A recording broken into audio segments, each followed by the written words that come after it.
Surprise, surprise. L'Amérique a décidé qu'Ibrahim Traoré est une menace pour l'Afrique. Quelle chose menaçante Ibrahim a-t-il faite? Eh bien, voyons.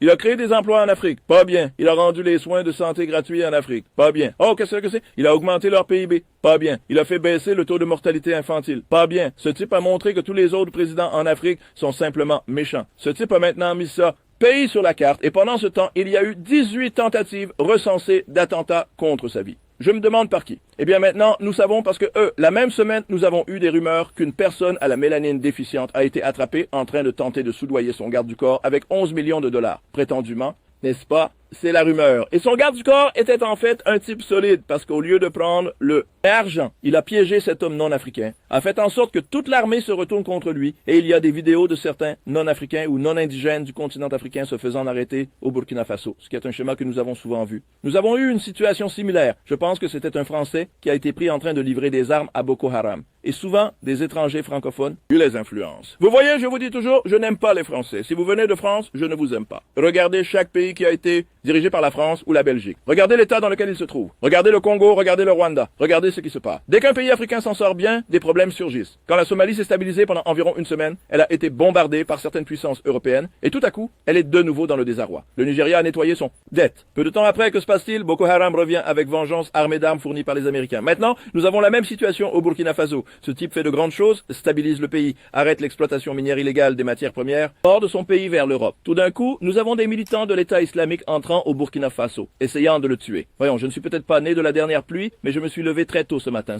Ces gars-là ne font même plus semblant. C'est pourquoi quand les gens disent « retourne en Afrique », je suis comme « eh bien même si je le fais, vous n'allez pas me laisser tranquille. Nous ne pouvons même pas nous gouverner en paix.